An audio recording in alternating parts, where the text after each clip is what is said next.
bought in Austin, Texas. Man, I guess 5 years ago. It was the first guitar that I actually bought and kept until very recently. Didn't lose to the pawn shop or wasn't borrowing or anything. And I had a little bit of money and went out and found this guitar in, what's the vintage guitar place it used to be by? The movie theater, Alamo Draft House. Austin Vintage, yeah. That's right there in front of me, right? Good job, Gummy. I'm glad you came around, buddy. I found this guitar for pretty much the exact amount of money I was looking to spend. Put a pickup in it and played this on the road with Uncle Lucius for a while. I actually wrote quite a few songs on this guitar. And I actually wrote the song I'm about to play on this guitar. And this is another song about my life and about my family. And if you guys know, it's probably pretty obvious. This one's called Keep the Wolves Away. And I wanted to play this song on this guitar because it's fitting and poetic, and I'm thankful. Oh man. So that song, I wrote it.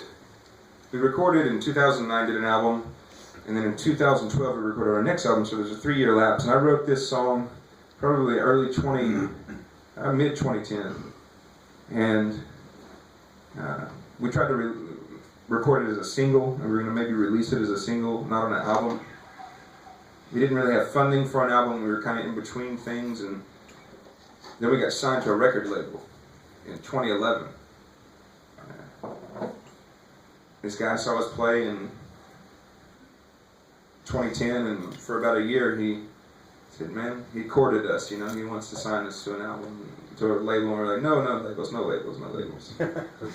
Anyway, we finally signed with the label, did an album in Nashville and Austin, and we're making a record that wasn't going to put, this song was not going to fit on there. And I don't know if it really does still, but it was almost an afterthought. Like, it wasn't going to make the record, and we decided, let's go ahead and try to record it. It might work. And we recorded it, and it sounded so great. It just worked. We put it on the album, although it didn't really fit with the whole album. It became our most popular song yet. It's kind of opened doors for us. And it's a ballad, and it's not the rock and roll thing, but it's real and it's honest. It's a story about, I was born in Freeport, Texas, and I grew up there until I was 15. My father was hurt in a chemical accident in Galveston, but he worked in the chemical plants all around Freeport my whole life. And he was hurt in a chemical explosion. He shouldn't have lived through the night, but he did. And he was our only breadwinner. I just turned 13, and things got tough. So, fast forward to 2010, I think about that story, and I think about that song A Million Ways that I wrote, telling my life story, and I'm like, well, this is a big event in my life. This is something that happened. How can I put this down? And delving into that, I wrote this song. It became our biggest hit so far. We had a radio promotion, and this song was kind of hitting Texas radio and doing pretty well. And so we were more in the spotlight than we'd ever been as Uncle Lucius. And I wanted to figure out a way to make the meaning of this song really hit and to pay it forward, if you will. And we started working with food banks all across Texas. Just raising awareness, trying to get people to realize that they're there. You can volunteer, you can give money, you can give food. We worked up things, had them come to shows, and we were at Corville's in Beaumont, Texas. Yay! And Last May. Last May, that's right. Where's my bottle, baby? And that morning, driving to the show, I had this revelation that, man, the food bank's going to be here, and there's a chance to really raise some money for them. You should auction your guitar. And it came into my mind as we're driving to the venue. And so we had 2 sets. It was 2 one-hour sets, I believe. And I don't know if it was on the break between the sets. I think it was. Right at the end, I was nervous about doing it. I was like, man, let's just do it. And I said, oh my What? goodness. We're going to auction this guitar off. And I don't know what we're going to get for it. I want at least $650. because that's what I paid for it all together. And whatever, if we can get at least $650, I'll give half of the money directly to the food makers. They're here. And that silent auction lasted for that next set, and it sold for. Do you mind if I tell? Oh, It please. sold for $4,000.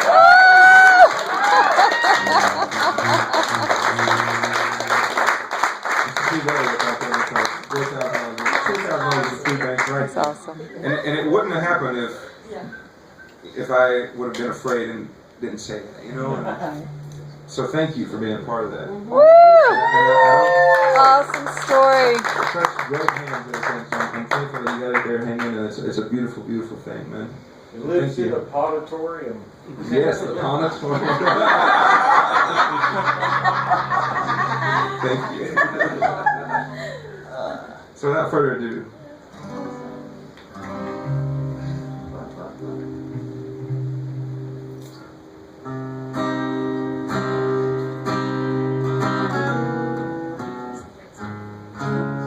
Sorry, I get nervous. What the hell ever.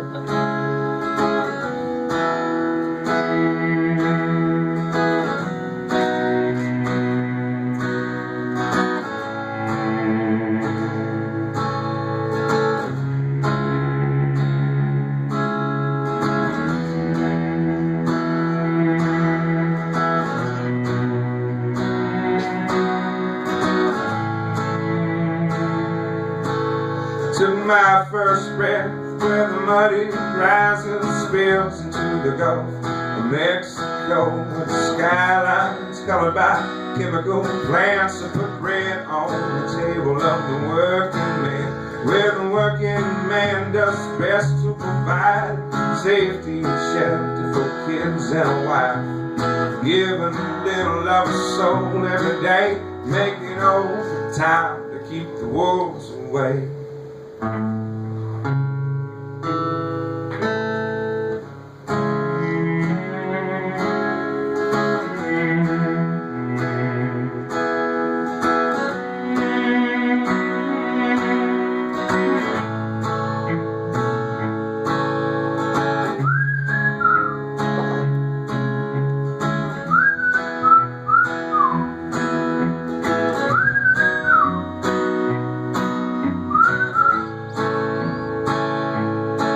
I was better 13 when the company man tried to dig my daddy's grave. It happened on a French-owned tanker ship, spilling poison in the Galveston Bay, where the liquid fire filled his lungs and his eyes silenced any more cries. Cold in the grin, death-stinging pain, he fought like hell to keep the wolves away.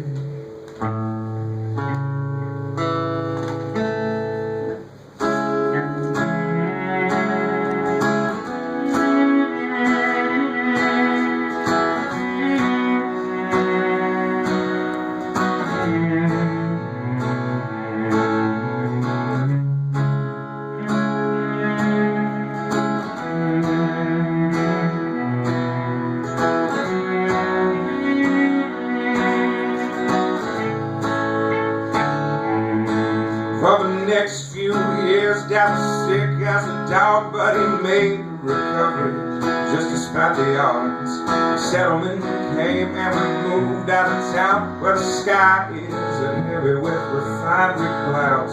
Yeah, he's still alive, he's doing good, he's in his 50s, but the money's running out and he's pinching for pennies.